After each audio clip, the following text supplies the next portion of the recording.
सखी घरवा बाड़ी। हां ये सखी घरे बाड़ी हो का बात बा कि इतना सवेरे सवेरे हमरा घरे आइलू ह। अरे ये सखी तारा मालूम नहीं थे आजवे न विश्वकर्मा पूजा हो त फूल तोरे ना चलबू हो तारा बड़की माई के घरवा केतना कनैल के फूल फुलाइल बावे।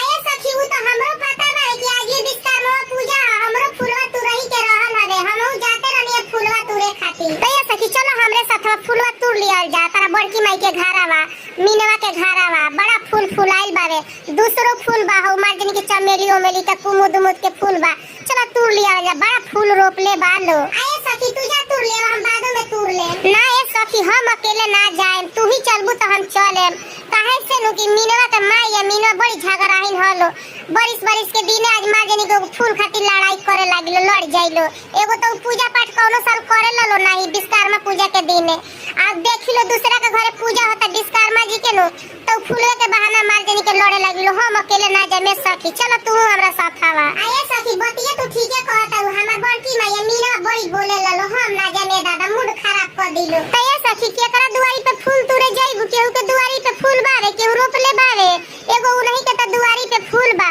सब के त सब लोग अपना अपना दुआरी के एकदम साफ रखता केहू फूले पात नहीं के रोपत उ त मार्जनी के रोपले बालो त मार्जनी के फुलाइल बा आ कबो पूजा पाठ ना करल ओइ से फुलवा बचल बा चलो तुर लियावल जा। तो चलो ये सखी फूलवा तुर लियावल जा बाजारी में दुनिया भर के महंगा फूल मिली आ वो उड़झाइल मुरझाइल बाजार से आई चलो ताजा ताजा तुर लियावल जा। ठीक है कहत रुए सखी विश्वकर्मा पूजा के दिन बावे बाजारी में लोग जाई किने खातिर त मार्जनी के उड़झाइल मुरझाइल मिली आ ओकरा से बढ़िया बाकी पैसो ना लागे चलो फ्रीए में फूलवा तुर लियावल जा ताजा ताजा फूल मिली। बाप रे बाप कितना नीमन नीमन फुलाइल बा कनैलिया के फूलवा ए सखी यार रुको ओइ डढ़िया नहीं उड़ावत तनी ए डढ़िया में सब हम तुरम तू मत तुरिया तू दूसरा डाढ़ नहीं उड़ा ल। अरे बाप रे बाप हमार सब कनैल के फूल तुर लेली सरे दादा ई सब आकर नोचत चोसत बाड़ी सरे अरे माई कहां बाड़े रे यार ई सब कनैलिया के फूलिया तुर ले गली सरे माई आ का बोलो तरे रे मीनवा का कहत रे कौन फूल तुर ले गल रे अरे अपना घरवा काहे न कोनो फूल रोपे दी सरे कि हमरा घरवा आइल बड़ी सब फूल तुरे खाती।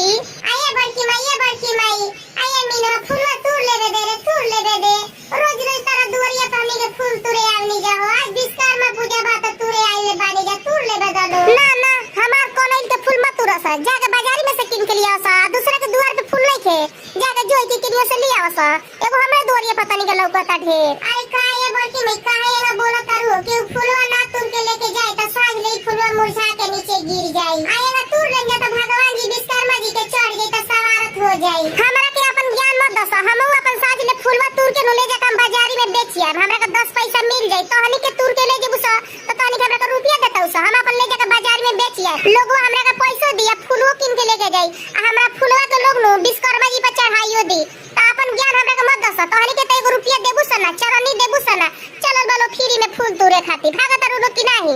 अरे ये सखी जा के हमनी के बड़ गुनाह काम कर देहनी जा हमरा मालूम ना रहल हनु कि विश्वकर्मा पूजा के दिन नु बड़की माई ने इतना बोली हन बाप रे बाप कितना ही बोलत रही एगो फूल खातिर। अरे ये सखी बोली हन काहे ना खाली एगो दुआर पे फूल नु लगौले बड़ी फूल के गाछ लगौले बड़ी कि हमरा दुआर पे फूल फुलाता रे आज तरीक ले कोनो भगवान के पूजा कइले होया उनकरो घर में त एगो दहेजुआ गाड़ी बटले बिया उनकर पतोहिया के लेकिन वो गड़िया के कबो पूजा करेली वो गड़िया में आपन पैसा लागल रही तब नु विश्वकर्मा भगवान याद होई तब नु विश्वकर्मा भगवान की पूजा करती कबो विश्वकर्मा भगवान के जाना तारी गाड़ी तो बटलाई दिए देखा ना गाड़ी कितना चफराई दिए धूरा माटी से वो गड़ियों को तनी ना धोई है विश्वकर्मा पूजा के दिन में इहे नु कि दहेजुआ गाड़ी है कौन हमार गाड़ी है भले वो बाइकों पे दिनों रात चढ़ के घूमी है लेकिन गड़िया के ई ना कि विश्वकर्मा पूजा के दिन में धोवा दे। अरे ने हम जतिया खड़ा के काया फुसफुसाता उसे अपने मेरे जा सही जैसे का खड़ा बाड़ू सा चलल बालो विश्वकर्मा जी के पूजा करे खातिर घर में त इन लोग एगो गाड़ी होइले नहीं थे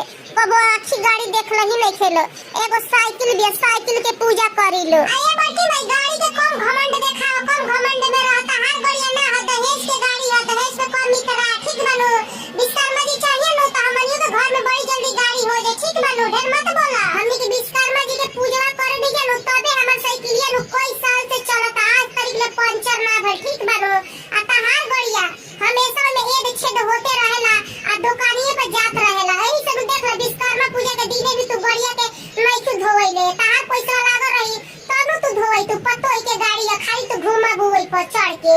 ए पूजा दीदी तू कहिया ले जे फूल तुरत रहबो चलो घरे पूजा होखे लागल चलो भैया सब पूजा का सामान लेके आ गइल बड़ा। अरे नेहा पूजवा जा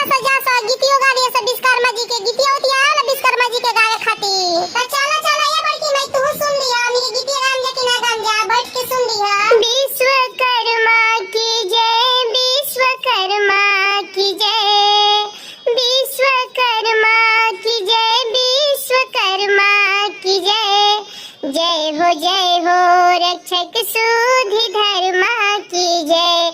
जय हो रक्षक सुधि धर्मा की जय।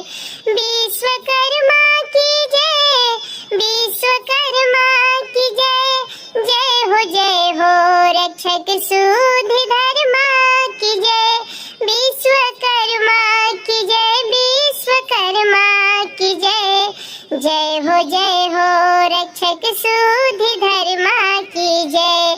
जय हो रक्षक सुधि धर्मा की जय। तीनों लोकों को तूने बसाया प्रभु, सारी सृष्टि को तुमने रचाया प्रभु।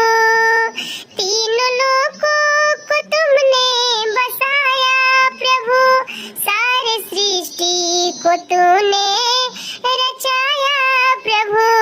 विश्वकर्मा की जय, विश्वकर्मा की जय। जय हो रक्षक सुधि धर्मा की जय।